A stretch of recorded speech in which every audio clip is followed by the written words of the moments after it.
one of my kids, he came to me and he said, I want to be a hacker like you. Actually, cybersecurity chose me. I have a funny story because I'm not techie guy, I'm not geeky guy, let's say, because I'm graduating sales. So it's quite different because now I'm working as a threat researcher. What made you so willing to just get up and leave, move across the globe, and just be so flexible with work? I challenge myself, so I need to speak in English. My main objective in the cybersecurity is not to be the biggest speaker in the world. I want to be recognized for the guy that can implementing things that they heard. So would you say that there's like an element of you feeling called? To be here at Black Hack as speaker, I need to wait 10 years, so not 1 month, or even 3 months, or even 1 year. It's 10 years. And I said, I don't know anything about Black Window. And he stopped the interview and said,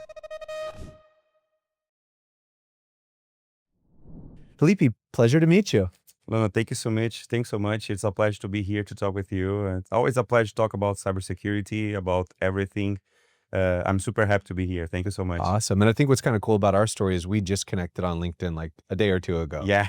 Right? I was like, okay, there's got to be some people who are taking breaks in between, speeches you're doing, dinners, all of the other networking, who are on LinkedIn. And I just posted something on there, boosted it, and I was like, let's get a few more guests in the podcast room. This is about my 9th I've already recorded. Oh. The goal was to get to like 12 or 13. I think we're going to get just there by the end of it. So I'm glad that you responded to that. Yeah. Send me a message. The team helped you get up to the media room.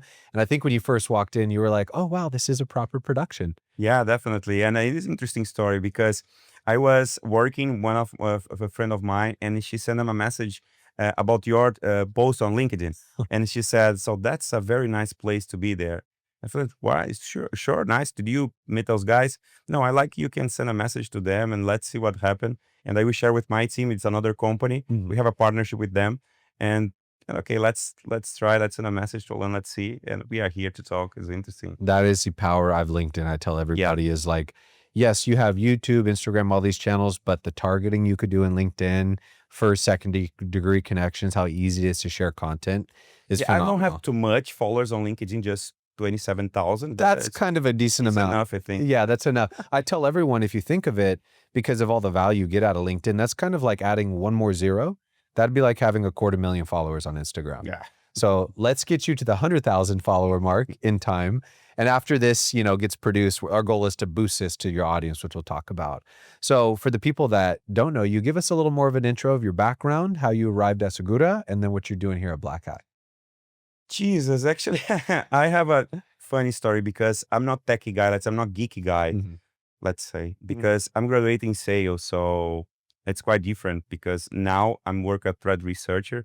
So I have I'm head of the group of the team responsible for investigating new threats.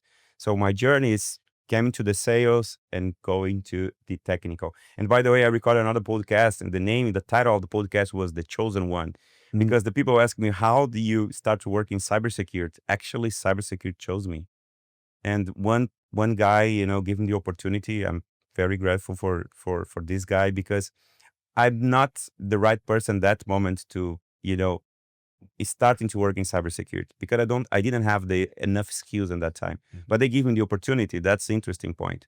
And, as I said, so I started in sales in 2000. I'm not sure when I have 10 years old because I sell things since I was a kid. And then after that, when I moved into the technical career was in 2009 when there was a sales guy, but at Dell Computer in Brazil. And by the way, I'm Brazilian. Yep. Yeah, but I'm living now in Portugal, back and forth. Sometimes I'm in the US. I work here for US. But in 2009, I started to work at Dell Computer as a sales. And after that, I moved into the technical career at Dell. In 2015, I moved into the cybersecurity field, let's say, when I received the offer, as I said, the opportunity to work as a sales engineer, more engineering stuffs at Trem Micro in Brazil as well, south of Brazil specifically. Rio Grande do Sul, we call the last states next to the Argentina. Okay.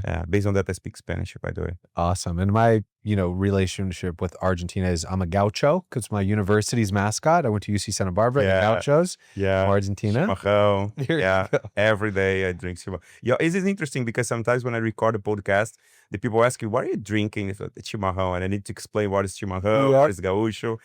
We prepare the churrasco, the steakhouse, or the barbecue. This is our carnivore diet. If you're a gaucho, gaucho, yeah. I love the pronunciation of that.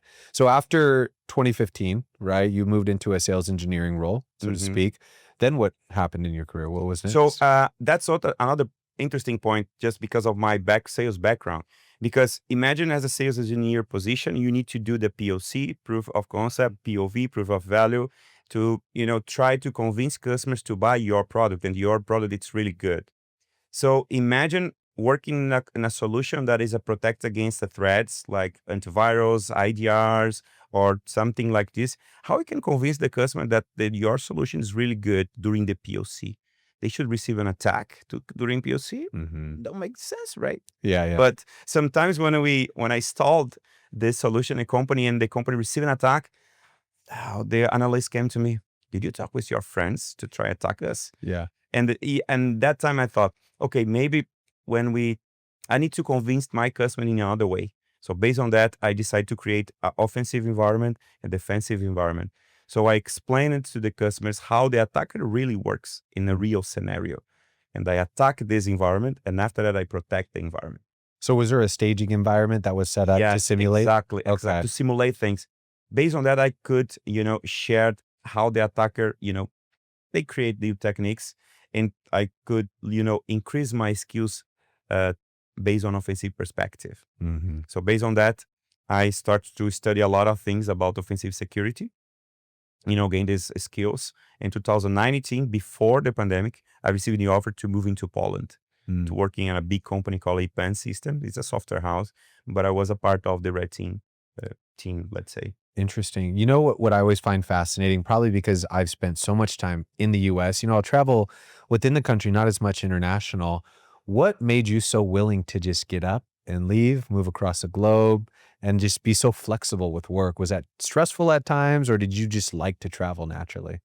Actually, I think I have an objective, let's say. So I have an objective. My mainly idea is, in that time, I was living in Brazil, and I had an experience before the technology things to live in Portugal during 2007, between 2007 and 2009. So it's another thing. So when I traveled to Portugal at that time, I was a missionary of the Baptist church, and during 2 years, and I loved the country. So I had this desire to return to live there. So based on that, I started to think about outside Brazil. So based on that, I moved into Poland just to have the first step there in Europe, and after that, I should go to Portugal. That was my idea. So because of that, I moved into, let's say, globally, not specifically because of I would like to be international speaker or something like this. But as I said, because of the church culture behind of me or above me, let's say, I like to talk with the people. I play guitar, I play drums, I play many things in the instruments at the church. So, and I talk with the people. So that's one of the benefits for me. So based on that, when I move into Poland, I decide to challenge me.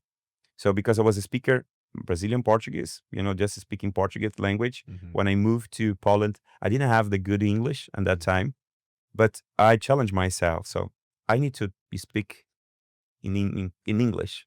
So when I started to speak in English in 2020. Yeah, I think that's just something that I'm noticing with a lot of security leaders that have gone very far in their career. It's not that they don't feel the fear that the average person has, but they're willing to challenge themselves, put themselves out there, and even doing work with the church, which I've done over the years as well too, and throughout California.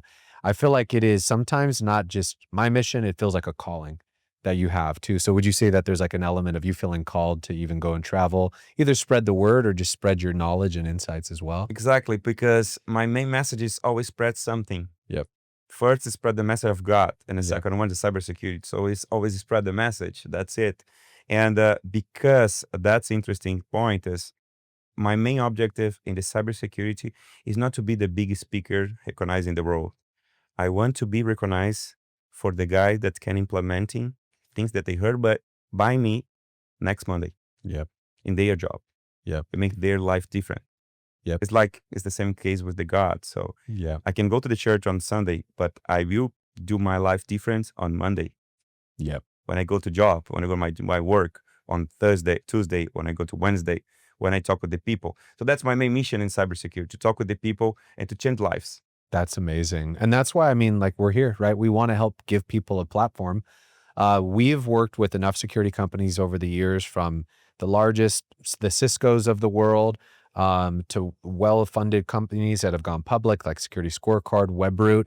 And we've seen what some of the biggest companies in the world can do. Obviously, they have a lot of money, but our mission was like, how do we give companies of all sizes the voice and also the platform to get the message out there? And thanks to Meta, LinkedIn, YouTube, we are being shaped with how we consume information and how we communicate. And there's a lot of people that are addicted to content, right? Like, we have a show called Cooking with CISOs that we've partnered up with Danny Wolf on, where we are bringing CISOs into a kitchen to record video of them cooking, tie analogies between work and their favorite meals back to their heritage. And we'd ask these CISOs, we're talking CISOs of like Citibank, SoftBank, some large financial institutions, American Airlines, and they're telling us, like, we're not going to download an ebook or a white paper and give you our email because we know what's going to happen, right? Filipi, of like 20 years ago, the sales guy is going to call us and try to do business, but we want to be educated. We want things to be ungated. But what we do is, when we see good video, we'll share it in a WhatsApp group or a Discord group. What's your experience been just in being a consumer of content? Do you have a personal preference? Like, do you go and give your email for an ebook and read that? Or do you prefer video, other means of content, podcasts? Yeah, in my case, I prefer two things basically. One is a podcast, and the second one is a YouTube channel, let's say. I like to consume content in video because actually I like to read books, but I have this kind of, I've been failure in this part. Really, my wife said to me always, we have many books to read, but you didn't read. Okay, anyway, but like I prefer, let's say, I like to work with the 2 or 3 monitors. Usually 2 is enough for me. Like, one is I have my tech machine, let's say my virtual machine, and the other one I can send videos and to try to simulate something if I need to, execute some new attack or something like this. So because of that, I prefer more like videos for teach me in the technical perspective. Yep. When I talk about podcasts, it's more for mental things, mental health, Christian things, let's say church, and even to increase my English. Let's That's say, awesome. talk, Yeah. because we can, teach her, and that's it. Is there any YouTubers that, our audience watching might be familiar with that you follow? Like, is there any popular YouTubers who've inspired you or that you like to follow that are worth mentioning? Actually, for last few years, I have one specifically guy that I like to mention, and it's a Brazilian guy, the Fernando Mercedes. He create a no-profit project called Mente Binária. So this is a very techy guy, because the focus of Mente Binária, of course, they is a tech trainings, and they have a moral analysis, the top specific topic that I love, that I like a lot. So I consume many content from them. And you talk about the English perspective. There are many people that, the John Hammond, the Filipi Wiley, the other people's InfoSec Pad, one of my friend of mine in Florida. So there are kind of Jason Haddix. So there are a bunch of guys from the offensive security. That's awesome. Have you done any remote podcasting on video, like hop on Zoom, record it, publish it? Have you tried any of that yet? You mean for myself, Or my just own? maybe been a guest of your own, Oh, of yeah. someone else? I think every month I record some podcast. Yeah. The last podcast I recorded was for the Chris Golden, the barcode. Okay. He'll be here at Black Hat, by the way. So I met this guy virtually for, I think, 2 or 3 years ago. But this year I went to Florida in an event called Hackspace Con. And this is interesting about events, because you can, when we call doing networking with the people, is when you go to the bar, talk with the people. And I met this guy in person, and he said, man, you need to talk in my podcast. So let's do it. So I record not only in the US, but we have a friend, Yaniv. He lives in Singapore, for example. I recorded his podcast, I think 2 or 3 times. And that I We like. have to make a trip out to Singapore soon. I need to go in. I need to be there. I have been there in person. I went to Malaysia, Philippines for talking events, but in Singapore, I'm supposing. Let's see. In this recording, I don't have the information yet, but I'm supposed there will be that DEF CON, because we will have the special edition in Singapore this year. That's And cool. I'm trying to be there for representing the Red Team Village. you are probably racking up a lot of frequent flyer miles, right? It depends. Let's say, because it depends of the country that I go. Yeah. Sometimes you cannot using the same company because my company has an agency, the agency pay the different. Sometimes I try to get more miles when it's possible. Because I'm like, outside of work travel, you already love to travel as it is for work. Have you done any travel in the last year just for pleasure, family, we get to relax? What does that look like? I'm not sure. You mean vacation? Yeah, like What does it mean, vacation? Yeah, what is a vacation? Is in the middle of your speaking events, you bring your family, say hi. Oh, got it. So like actually my last vacation was 2018. Okay. Oh, wow. So Yeah. you're overdue for a vacation. Yeah, because like when I should have a time to, in fact, has a vacation, I decide to move into countries or change companies. So your vacations turn into permanent residence. yeah, that's it. Or No, actually, yeah. I live in Portugal right now. So Portugal is a beautiful city. When I have a time, I go with the beach with the family, or I try to go to the weekend, enjoy. For example, I go to Paris or something like this, or when it's possible. Usually, I'm trying to convince my wife to come to me in some events because she's a head of sales and in the offensive security company in Brazil called Hakai, and now I'm trying to convince her to to be together with me during the events.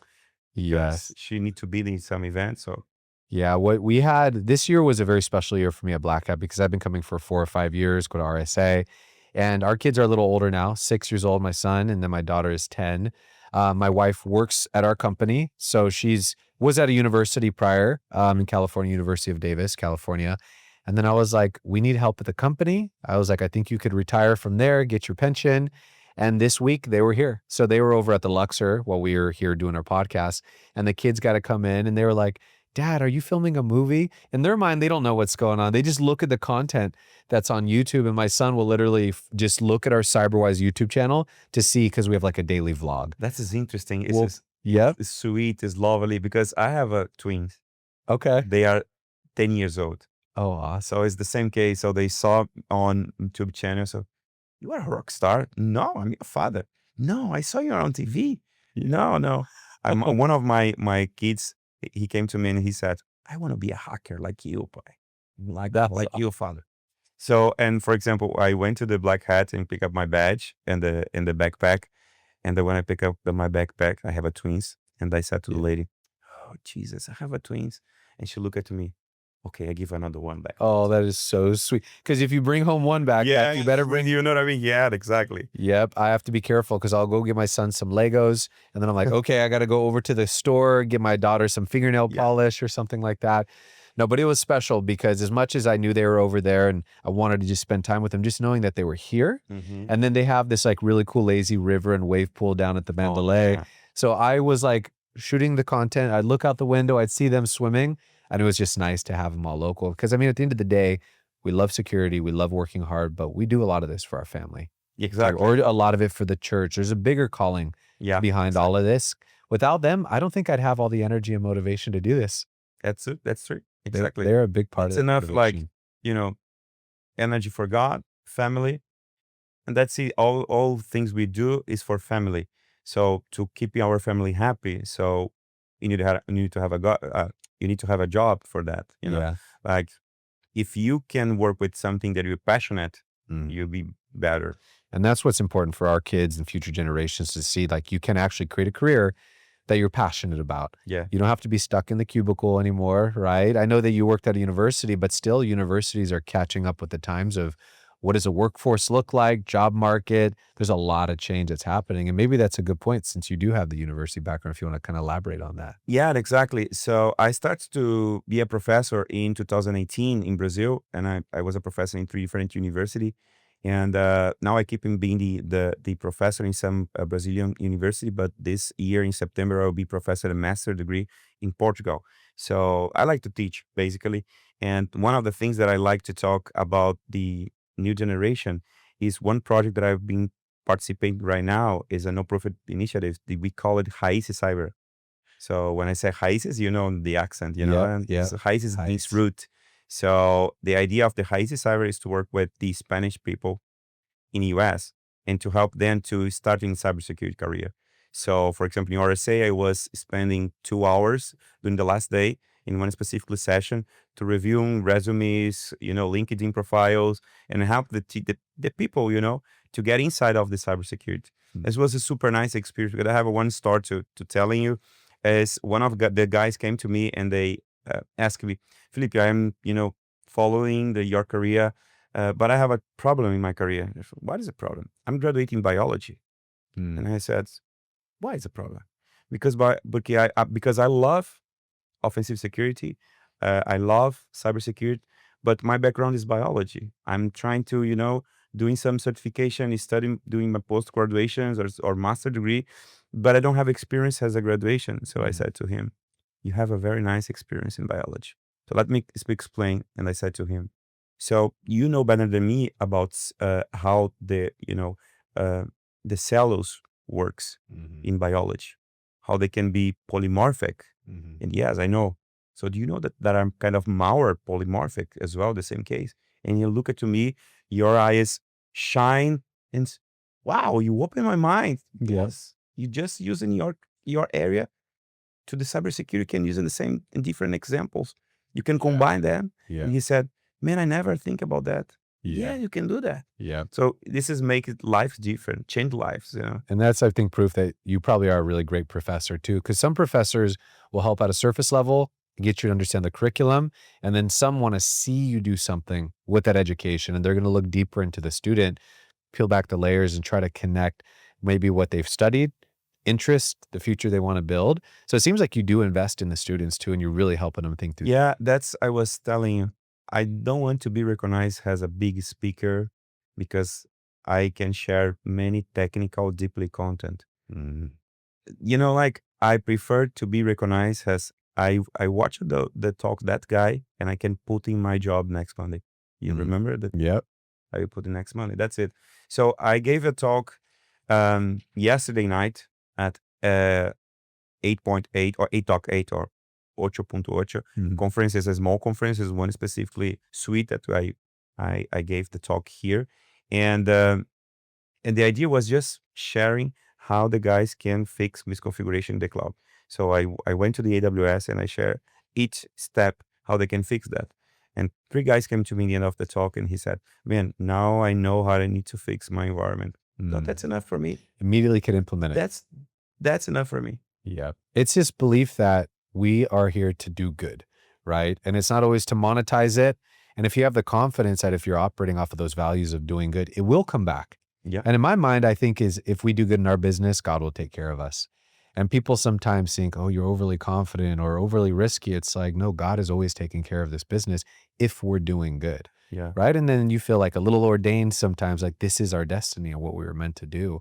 So I love that. Yeah. So when you're doing, like that conference was that in Espanol? Did you do it in Spanish? Was there a lot of Spanish speakers there? Or did you do it English, Spanish, kind of No, translate? actually, this conference specifically is for Spanish people. Okay. During the DevCon, there are specifically a village they call La Villa. It's another village. But in this case, we can speak, for example, in English, Portuguese, and Spanish as well. I spoke last year. So when I was starting my talk last year, I asked it to the audience. So who here speaks Portuguese? So we have, I think, 30%. And 70% was Spanish. So I spoke Spanish. So it depends of the event. But I participated in some events in Latin America and in Spain as well. So I love to be involved with the events, with the community, helping people. And of course, we can spread a message about the brand awareness, something like this. But like the main focus for me is to helping people, to get inside of the cybersecurity because remember, I have one person that gave the opportunity in cybersecurity 2015. Yep. The name is Leonardo Bonomi. I always remember the name of the guy. Yeah. Gave the opportunity. He asked to me in the interview, how you are good technically?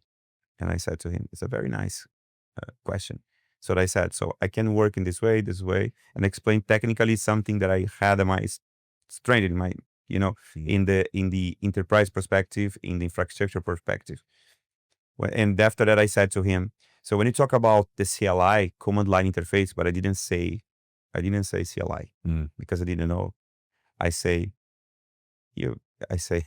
black window because CLI is black, like it's And I said, I don't know anything about black window.